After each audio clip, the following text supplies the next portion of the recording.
You are being lied to about some of the biggest names in fantasy football. And today, I'm going to prove it.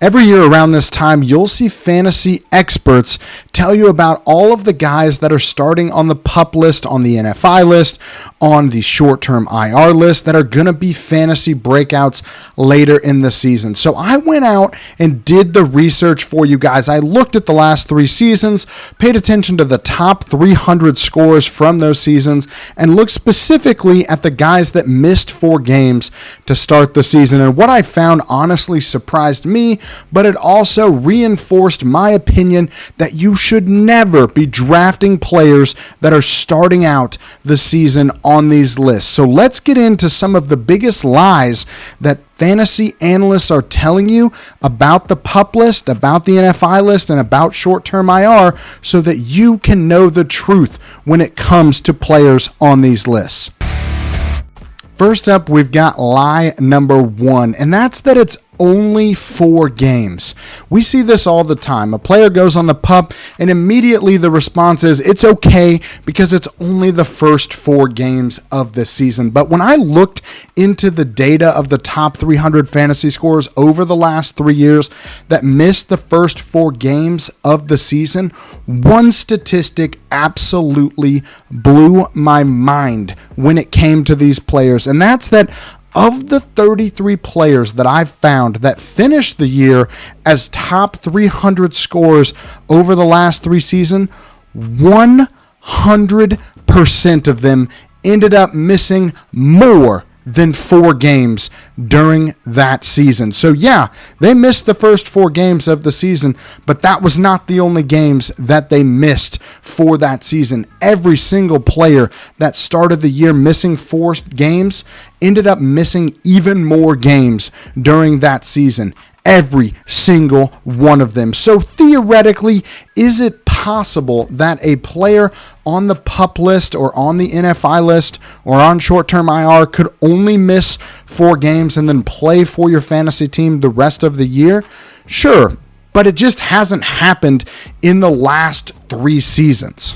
Lie number 2. He is going to be a top 10 player when he returns. Of the players that I mentioned on that list, only Kyler Murray last season managed to score inside the top 10 at his position from the time he returned until the end of the season.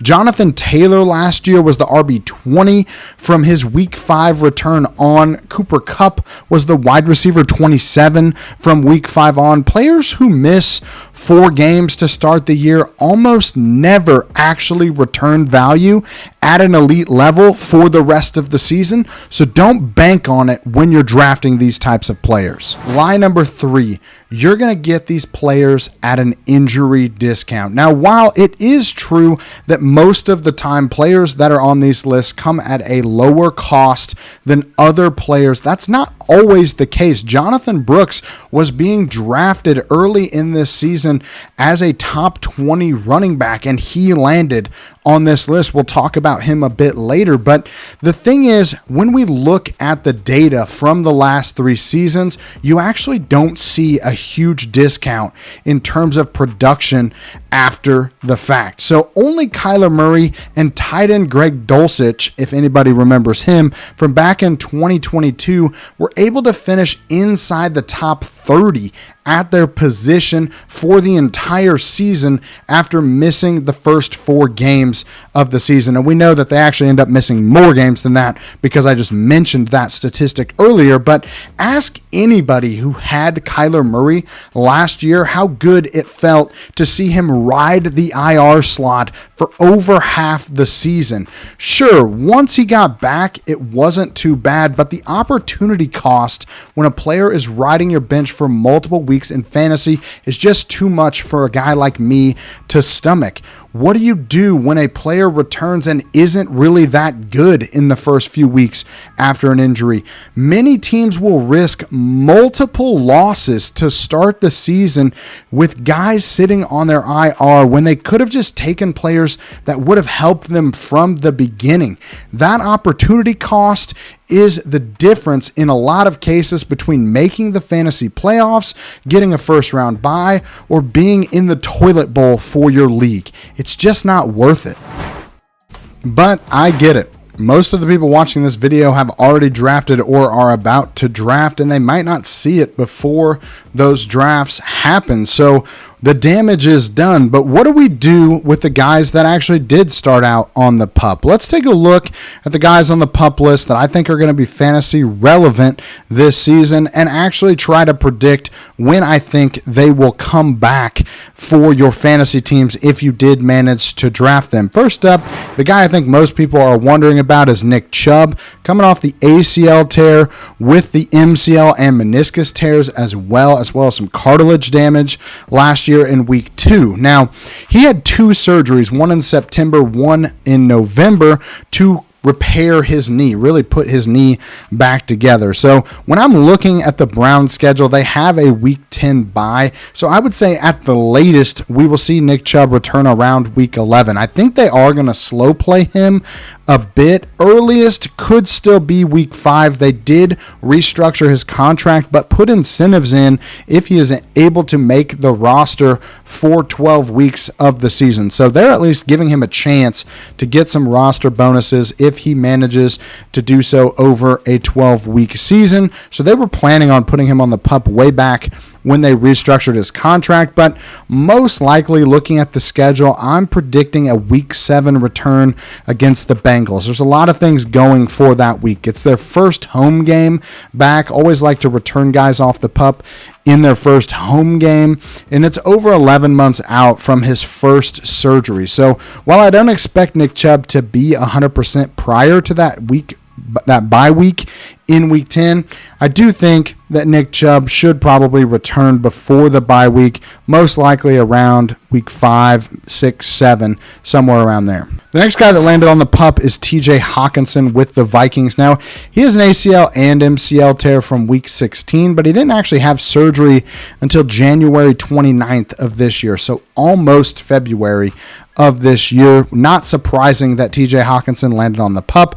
I actually said a few weeks ago that I expected him to be on the PUP, and I don't expect him to be back prior to the team bye in week 6. So week 7 looks like the earliest estimate for when Hawkinson could be back, but he is moving well in practice. There was some debate on if he could maybe potentially return without needing the PUP, but the team opted to be careful with him, already gave him an extension, so we're probably looking at that week 7 return after the bye week for TJ Hawkinson. Last up, in terms of major fantasy players this year, we're going to talk about Jonathan Brooks and his ACL tear from back in November. Now, technically Brooks is on the NFI list because his injury happened in college, even though it was a football injury. If it happens in college, they put him on the non-football injury list. It's kind of confusing, but just know it's not technically the PUP. But Brooks did have a clean ACL tear in November, so theoretically he should be on a faster track than the last 2 guys that I mentioned with their ACL tears. But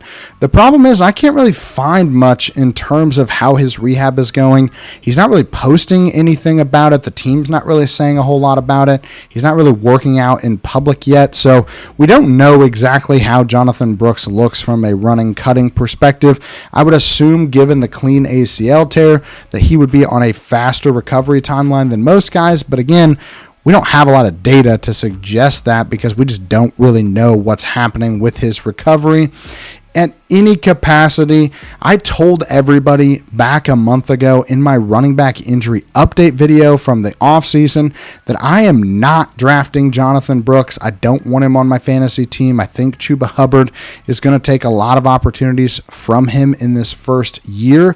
So I'm just not really in on Jonathan Brooks, even though the price tag was pretty steep, I thought.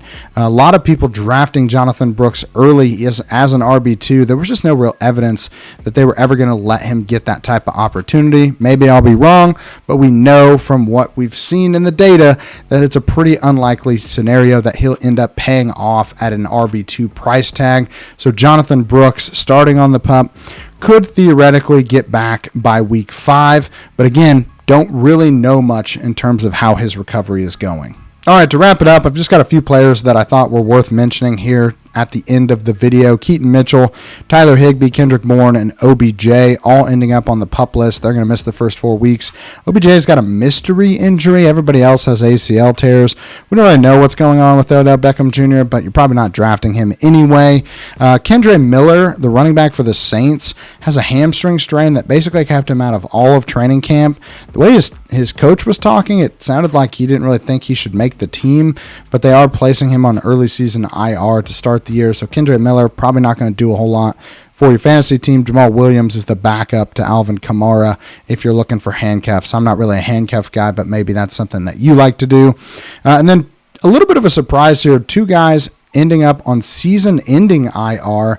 Running back A.J. Dillon with the Packers has a neck injury, kind of a scary situation. He's got a stinger. The team doesn't think that he will be cleared for football activities, so they've ruled him out for the rest of the year. Marshawn Lloyd going to get a chance, if he gets healthy, to back up Josh Jacobs in Green Bay. And then tight end Jelani Woods has turf toe.